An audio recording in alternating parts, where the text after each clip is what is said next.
Good morning, students. From your Vistas test book, we are doing chapter number 7 Evans Tries an O Level, written by Colin Dexter. Which reminds me, Jackson turned his eyes on Stephens. Make sure you take his razor out of the cell when he has finished scraping that ugly mug of his. Clear. One of these days he will do us all a favor and cut his bloody throat. So Jackson looks at Stephens and says that I'm reminded that you have and gives an order that you have to take the razor out when Evans has finished scraping, that is rubbing his ugly mug, that is his face. So when he is done with his shaving and stuff, you have to make sure he's giving this order to Stephens to take out his razor. Clear? So the instructions are clear or not?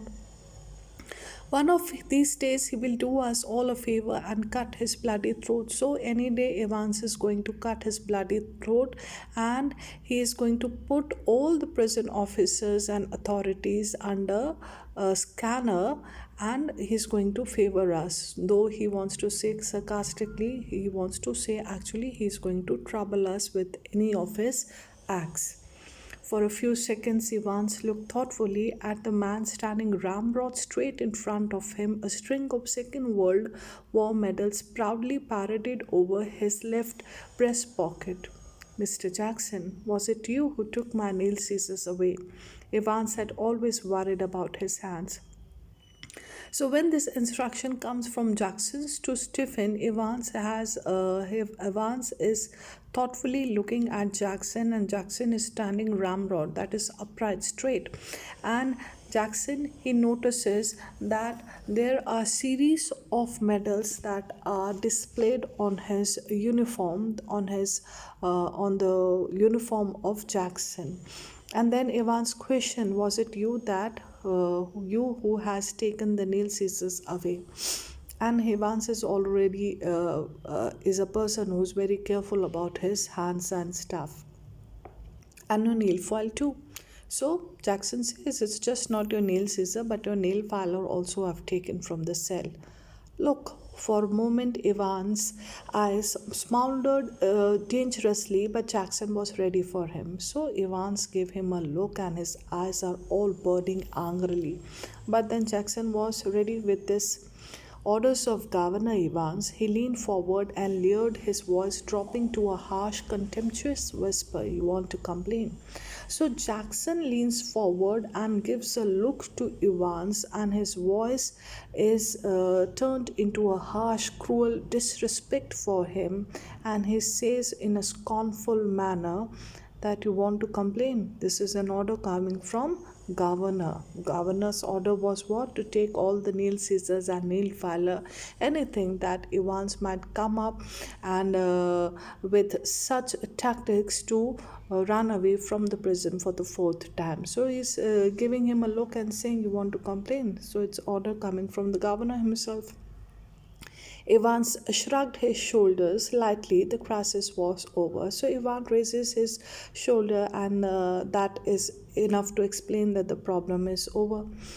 You have got half an hour to smarten yourself up, Evans, and take that bloody hat off. So Jackson orders Evans that it is half an hour I give you to look better, to look at yourself, and just take off, that is, remove the bloody hat. What hat? That is the red and white bobble hat. Me hat her. Evans put his right hand lovingly on the top of the filthy woolen and smiled sadly. Do you know, Mr. Jackson, it's the only thing that's ever brought me any sort of luck in life. Kind of a lucky charm, if you know what I mean. And today I thought, well, with me, examine all that. Buried somewhere in Jackson was a tiny core of compassion, and Evans knew it. So Evans places his right hand on his bobble hat, woolen hat, uh, and he says that, Mr. Jackson, do you know this is a lucky charm for me? And today, being a special day that I'm appearing for the exam, you can understand that how important this lucky charm is for me.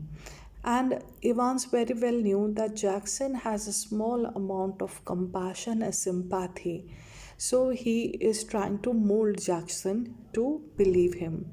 So Evans is skillfully endears people to himself and wins friends. So this is what we understand of this. Just this once, then, Shirley Temple.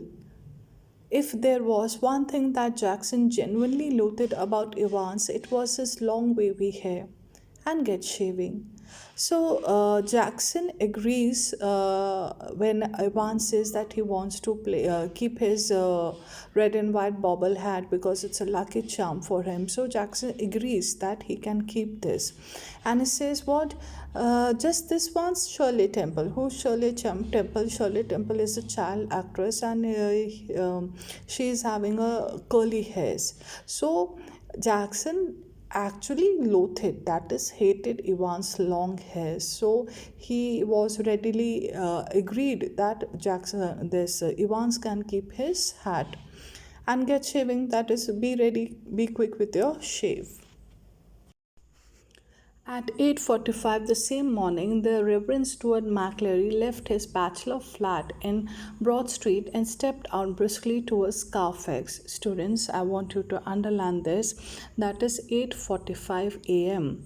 The day for examination. Reverend respected Stuart McCleary, that is the priest who is going to sit, the parson who is going to sit for supervision during the examination. He left his bachelor flat, that is flat for single people. This flat is in Broad Street. He left that Broad Street and he stepped out briskly, that is walked quickly towards Carfax. Carfax, that is the main place in the city. The weatherman reported temperatures considerably below the normal for early June. Now, the weatherman claimed what? That the temperatures are going to be much below the normal for the early June, and a long black overcoat and a shallow crown clerical hat provided welcome protection from the steady drizzle which had set in half an hour early and which now spattered the thick lenses of his spectacles. So, McCleary, he was wearing a black overcoat. He was wearing his clerical hat, that is the hat worn by parsons, by priests. And this hat was a protection. Protection from what? That half an hour earlier, the drizzle started. That is, there were continuous low rains that started. So this hat proved a protection. And this rain had done what? It had sprayed on the spectacle lenses. In his right hand, he was carrying a small brown suitcase which contained all that he would need for his morning duties, including a steel sealed question paper envelope, a yellow invigilation form, a special authentication card from the examination board, a paper knife, a Bible. He was to speak in the Women's Guild that afternoon on the Book of Ruth, and a current copy of Church Times. Students, I want you to underline this, that what all McCleary was carrying in his suitcase. So McCleary was having a brown color suitcase.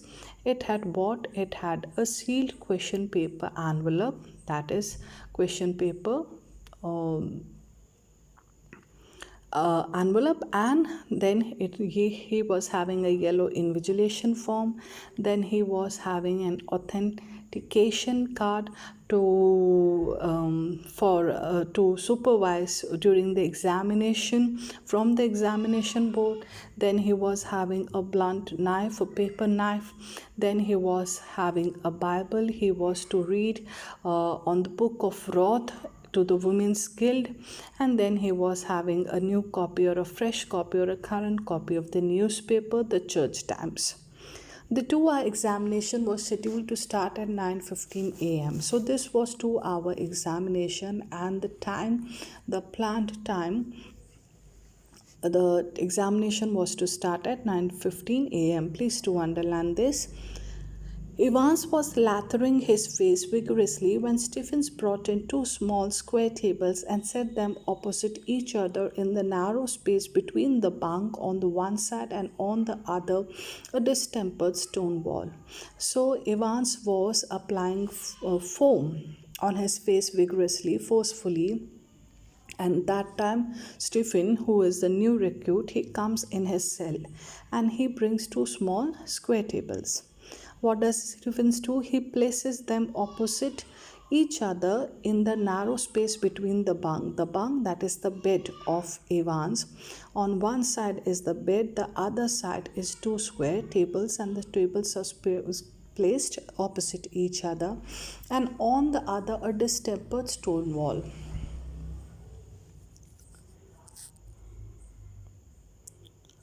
So between the bunk and the stone wall, these two tables are kept. Next, Stephens brought in two hard chairs, the slightly less battered of which he placed in front of the table, which stood near the cell door. So after two tables, he brought two chairs, and these are hard chairs. That is, there's no cushioning and anything.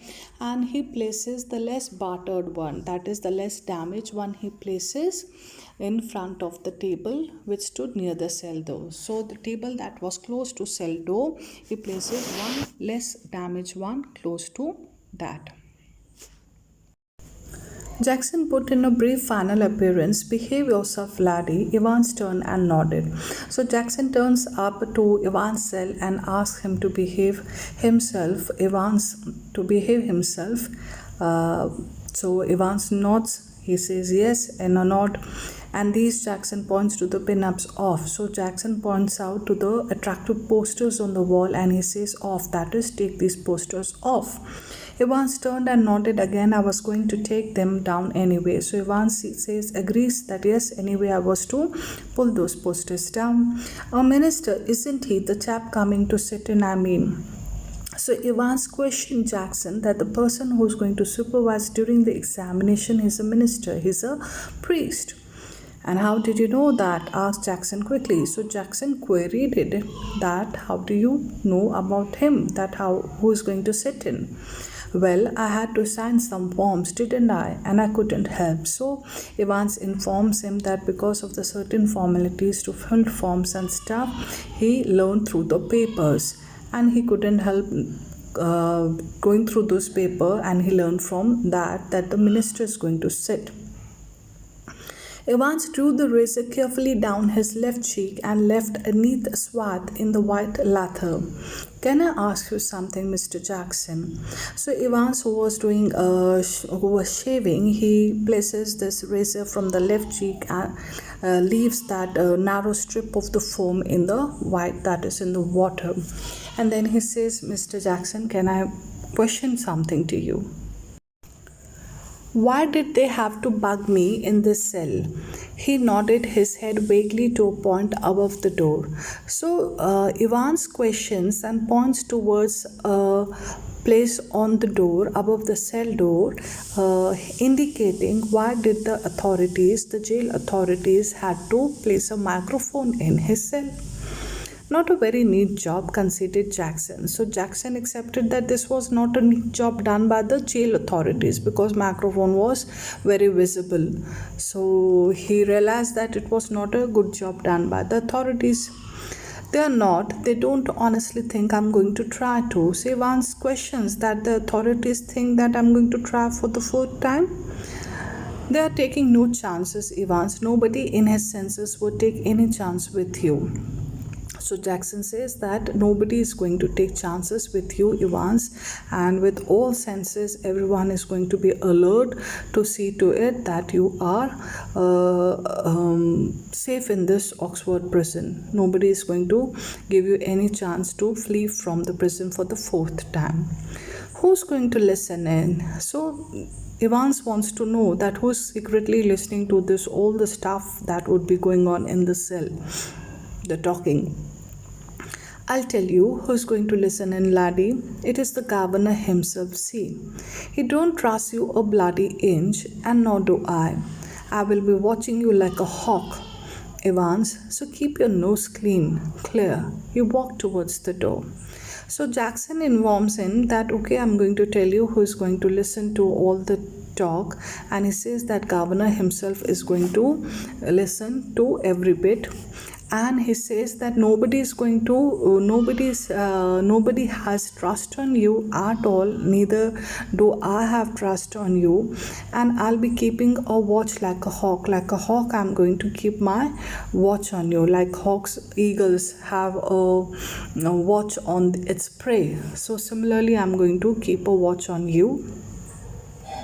And so he says, Evans, so keep your nose clean, clear. He walked towards the door. So he says that make sure you do not fall into trouble, do not make any sort of trouble, as we are going to be all alert. And then he moves out of the cell of Evans. Evans nodded. He had already thought of that, and number two handkerchief was lying ready on the bunk, a neatly folded square of white linen. So so Jackson says to Evans what, that don't keep your nose clean, clear. So that is, don't try to deceive us, the prison authorities. So Evans nodded, and he had this off-white square off-white linen, that is the handkerchief, and this was number two handkerchief that was lying on his bed. Now we readers have not been given into the insight into how the handkerchief will help Evans in his plot, or the meaning behind this number two handkerchief, but somewhere it is that it is a well thought of plan. Evans already had certain plans in his mind, and definitely, while we are going to read the chapter, we'll come to know what this relevance of number two handkerchief was. So you need to underline this number two handkerchief. Just one more thing, Einstein. Yeah, what's that? Good luck, old son. In the little lodge just inside the prison's main gate. So Jackson says what, that sarcastically he again calls him Einstein, and he wishes him good luck and says, old son, that is, you are a guest in Oxford prison. So a permanent guest, in fact, in Oxford prison.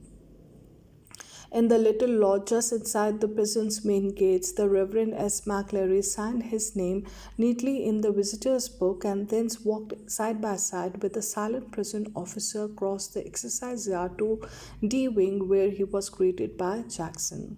So now we have been told about Oxford prison.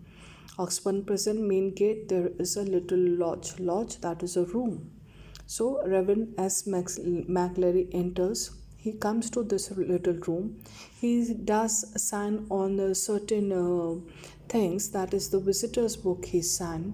And from then onwards, he start walking with the prison officer. And this prison officer is quiet, he's silent. He walks with this prison officer from the prison gate, from this little room to the exercise yard where the prisoners do the exercise. From that exercise yard to D Wing they walk, where he was greeted by Jackson. So over there Jackson was waiting for him. He is welcomed by Jackson. The wing's heavy outer door was unlocked and locked behind them. So now students, while we are going through this line by line explanation, I want you to visualize things. Visualize the Oxford prison gate. From there, a small room. Over there, McCleary's sign does a signature in visitor's book. He walks in the prison with a silent prison officer. Over there, Jackson greets him. Then a heavy metallic gate is unlocked. They move inside. Who? McCleary and Jackson move forward, move inside, and then this heavy metallic outer door is locked behind them. Then the heavy inner door the same, and again Jackson and McCleary are moving, and again there is a huge heavy inner door that is unlocked. They move ahead, and again this second inner door is locked, and McCleary was handed into Stephen's keeping. So Jackson hands over McCleary to Stephen. Get the razor, murmured Jackson. So Jackson again gave order to Stephens that don't forget that you have to take that razor from Ivan's cell. Stephens nodded. Well, keep your eyes skinned clear. So Jackson says that make sure your eyes are fixed on Ivan's clear? That is, the instructions are clear? Stephens nodded again, and McCleary, his feet clanging up the iron stairs, followed his new guide and finally stood before a cell door where Stephens opened the peephole and looked through. So Stephens and McCleary are moving to the iron stairs, and because they're moving on iron stairs, the sound is coming, the metal sound is coming, and then they move to the cell door of Evans, and Stephen opened the peephole of that cell and gives a gesture that this is the prisoner, that's him, sir, that is, this is the person who's sitting in for examination. Evans, facing the door, sat quietly at the farther of the two tables. His whole attention reverted to a textbook of elementary geometry. Stephens took the key from its ring, and the cell lock sprang back with a thudded metallic twang. So now, McCleary, the invigilator, he was escorted to the Evans cell, and Evans, he sees from the peep hole of that cell that Evans facing the door, sat quietly at the farther of the two tables. So he was sitting at a distance from those two tables. His whole attention reverted to a textbook of elementary German grammar. So he was into reading this textbook of German grammar. Stephens took the key from its ring, and the cell lock sprang back with a thudded metallic twang. So Stephen opens that cell door, and as he does so, there is a loud sound of this metal sound of this cell door.